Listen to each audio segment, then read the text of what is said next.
2024 के चुनाव से 1.5 साल पहले ही उचाना हरियाणा की सियासत का सेंटर पॉइंट बन गया है। जेजेपी मुखिया और डिप्टी सीएम दुष्यंत चौटाला की घेराबंदी करने के लिए 5 बड़े नेता लगातार उचाना में दस्तक दे रहे हैं। वीरेंद्र सिंह की फैमिली के अलावा दीपेंद्र हुड्डा, अभय चौटाला, रणदीप सुरजेवाला और बलराज कुंडू लगातार घेराबंदी करते हुए उचाना को फोकस किए हुए हैं। आखिर क्या वजह है कि दुष्यंत चौटाला को चक्रियों में घेरकर हर नेता अपने सियासत का बड़ा लक्ष्य हासिल करना चाहता है? इन 5 नेताओं की अलग अलग टारगेट सियासत है और इस टारगेट को हासिल करने के लिए ही उचाना में 5 बड़े नेता लगातार वर्किंग कर रहे हैं। सबसे पहले हम बात करते हैं वीरेंद्र सिंह की फैमिली की। जेजेपी और बीजेपी का गठबंधन होने के बाद सबसे बड़ा नुकसान वीरेंद्र सिंह की फैमिली को हुआ है।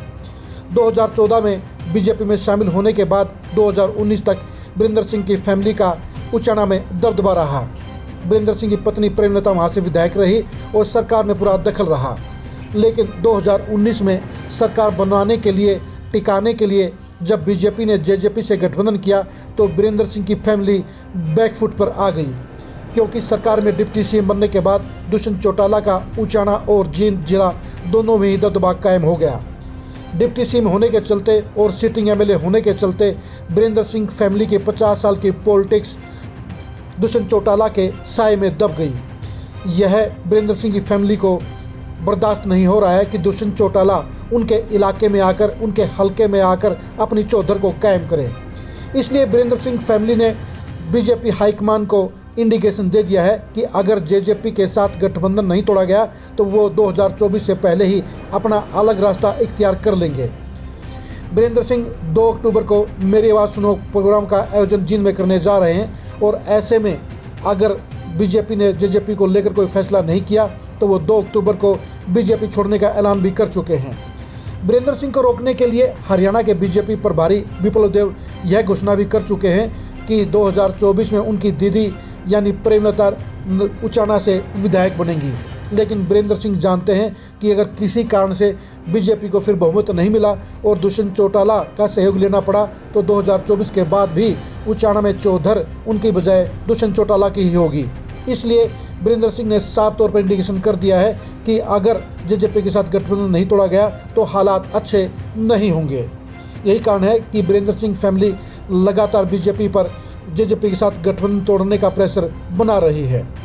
हम बात करते हैं दीपेंद्र हुड्डा की। दीपेंद्र हुड्डा के पिता भूपेंद्र सिंह हुड्डा जींद के अनदेखी को लेकर लगातार चर्चाओं में हैं। अपने 9 साल के शासनकाल के दौरान भूपेंद्र हुड्डा ने जींद की लगातार अनदेखी करने का काम किया। यही वजह है कि जींद जिले ने भी 2009, 2014 और 2019 में भूपेंद्र हुड्डा के प्रत्याशियों को धूल चटाने का काम किया। अब दीपेंद्र हुड्डा अपने बाप के कामोकाज का बदला लेने के लिए, उनकी इमेज बदलने के लिए खुद जींद जिले में एक्टिव हो गए हैं और वो लगातार उचाना हलके में फोकस कर रहे हैं। दीपेंद्र हुड्डा दुष्यंत चौटाला से 2 बातों से खार खाते हैं। पहली बात, एज फैक्टर। दीपेंद्र हुड्डा के सामने दुष्यंत चौटाला एकमात्र ऐसे पॉलिटिशियन हैं जो हरियाणा के अगले 30 साल की पॉलिटिक्स में उनके नंबर 1 के कंपटीटर हैं। इसलिए दीपेंद्र हुड्डा दुष्यंत चौटाला की राइजिंग को सहन नहीं कर रहे हैं। दूसरी बात है जाट पॉलिटिक्स। जाट पॉलिटिक्स में 2019 के चुनाव में दुष्यंत चौटाला का दबदबा भूपेंद्र हुड्डा से भी आगे रहा। इसलिए दीपेंद्र हुड्डा चाहते हैं कि दुष्यंत चौटाला का ग्राफ नीचे जाए और उनका वोट बैंक उनके परिवार के साथ आए तो जाट पॉलिटिक्स में वो शिखर पर पहुंच सकते हैं। इसलिए दीपेंद्र हुड्डा महीने में 2 बार जींद जिले में आकर दुष्यंत चौटाला को ललकारने का काम कर रहे हैं। तीसरे चेहरे हैं अभय चौटाला। अभय चौटाला लगातार 4 साल से गर्दिश में चल रहे हैं। परिवार के सियासी बंटवारे के बाद जहां दुष्यंत चौटाला अपनी 11 महीने की जेजेपी को सत्ता का हिस्सेदार बना गए, वहीं अभय सिंह चौटाला 19 विधायकों वाली पार्टी को 1 विधायक पर ले आए। अभय चौटाला जानते हैं कि जब तक दुष्यंत चौटाला मजबूत रहेंगे तब तक ना तो इनेलो पर उठ पाएगी और न ही उनका खुद का सियासी ग्राफ मजबूत हो पाएगा। इसीलिए अभय चौटाला अब जींद जिले में परिवर्तन यात्रा के दौरान लगातार ये दावा कर रहे हैं कि ओम प्रकाश चौटाला उचाना से विधायक बनेंगे और मुख्यमंत्री बनेंगे। सभी जानते हैं कि सजा याफ्ता होने के चलते ओम प्रकाश चौटाला 2024 का चुनाव नहीं लड़ सकते हैं। इसके बावजूद अभय चौटाला जनता को गुमराह करने का काम कर रहे हैं। अभय चौटाला में इतनी हिम्मत भी नहीं है कि वो ये घोषणा कर दें कि ओम प्रकाश चौटाला के चुनाव नहीं लड़ने पर वो खुद उचाना से चुनाव लड़ेंगे। उन्होंने इशारों में ये बात जरूर कही कि ओम प्रकाश चौटाला के मामले में कानूनी अड़चन आने पर वो किसी ऐसे चेहरे को मैदान में उतारेंगे जो सीएम पद का दावेदार होगा।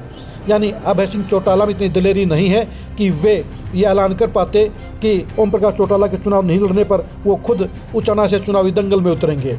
अभय सिंह चौटाला हालात का जायजा लेंगे।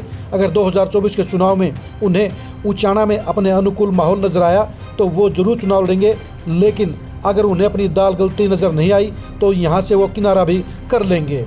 अब बात आती है चौथे प्लेयर रणदीप सुरजेवाला की। कर्नाटक विधानसभा के चुनाव में कांग्रेस को बम्पर जीत का सेहरा बनवाने के बाद मजबूत हुए रणदीप सुरजेवाला अब हरियाणा की पॉलिटिक्स में भी एक्टिव हो गए हैं। रणदीप सुरजेवाला को भी अपने सामने दुष्यंत चौटाला बड़ी चुनौती नजर आते हैं। उन्हें पता है कि जब तक बांगर के एरिया के अंदर दुष्यंत चौटाला का दबदबा रहेगा तब तक वो भी अपना ग्राफ ऊपर नहीं उठा पाएंगे, वो जींद जिले में अपनी पकड़ नहीं बनवा पाएंगे।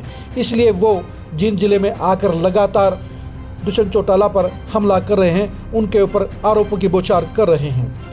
पांचवें प्लेयर हैं बलराज कुंडू। महम के निर्दलीय विधायक बलराज कुंडू बड़ी सियासी हैसियत रखते हैं और वो 2024 के चुनाव में दुष्यंत चौटाला की तरह खुद को किंग मेकर बनाना चाहते हैं। महम हल्के के अलावा बलराज कुंडू ने जींद जिले में डेरा डाल दिया है। जींद में ऑफिस खोलने के बाद वो सबसे ज़्यादा एक्टिविटी उचाना हल्के में कर रहे हैं और वो लगातार दुष्यंत चौटाला को निशाने पर भी ले रहे हैं।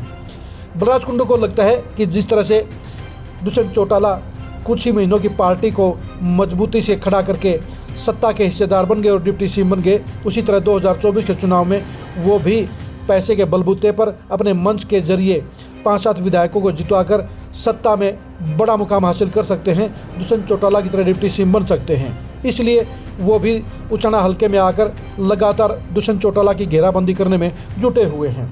इन पांचों नेताओं का मकसद एक ही है कि दुष्यंत चौटाला किसी भी तरीके से कमज़ोर हो जाएं, वो 2024 में उचाना से चुनाव हार जाएं और उनका वोट बैंक और उनके वर्कर, उनके सपोर्टर उनके खाते में आ जाएं। पांचों नेता इसीलिए लगातार उचाना हल्के में दस्तक देकर अपना जनाधार बढ़ाने की जहां कोशिश कर रहे हैं, वहीं दुष्यंत चौटाला के बीजेपी के साथ गठबंधन को लेकर लगातार सवालिया निशान खड़े कर रहे हैं। अब देखने की बात यही है कि पांचों नेता क्या दुष्यंत चौटाला को कमज़ोर करने में सफल हो पाएंगे या नहीं हो पाएंगे। दुष्यंत चौटाला इस सियासी चक्रों में लगातार पांचों नेताओं को बराबर करारा जवाब दे रहे हैं और उन्हें कमज़ोर करने में अभी तक कोई भी नेता सफल नहीं हो पाया है। दुष्यंत चौटाला 2024 के चुनाव में जींद को ही अपना सबसे बड़ा गढ़ बरकरार रखने के लिए लगातार यहाँ पर वर्किंग कर रहे हैं। वो पांचों नेताओं को कड़ी चुनौती दे रहे हैं। अब देखने की बात यही है कि क्या पांचों नेता दुष्यंत चौटाला के इस किले को ढहाने में सफल हो पाएंगे या नहीं हो पाएंगे। दुष्यंत चौटाला को 2024 के चुनाव में चारों तरफ से बड़ी चुनौती मिल रही है, लेकिन वो भी जानते हैं कि अगर उन्हें सियासत में जेजेपी को मजबूत रखना है तो उचाना और जींद जिला दोनों पे ही अपनी पकड़ बरकरार रखनी होगी। विरोधी नेता दुष्यंत के किले में सेल लगाने की लगातार कोशिश कर रहे हैं तो दुष्यंत चौटाला भी अपने गढ़ को बरकरार रखने के लिए पसीना बहा रहे हैं। जींद जिले यानी बांगर की सरजमीन पर मुकाबला दुष्यंत चौटाला बनाम अन्य के बीच में हो गया है। ऐसे में 2024 के चुनाव में हरियाणा में सबसे बड़ा दंगल उचाना में ही नजर आएगा और उचाना के चुनावी संग्राम को जीतने के लिए वीरेंद्र सिंह फैमिली और दुष्यंत चौटाला के अलावा अभय चौटाला भी ताल ठोकते हुए नजर आएंगे। इसलिए उचाना की सियासी गतिविधियों को लेकर उचाना के सियासी माहौल को गहराई से जानने के लिए आप लगातार खरी न्यूज़ के साथ जुड़े रहिए। आप हमारे फेसबुक पेज को लाइक कीजिए, आप हमारे यूट्यूब चैनल को सब्सक्राइब कीजिए। नमस्कार।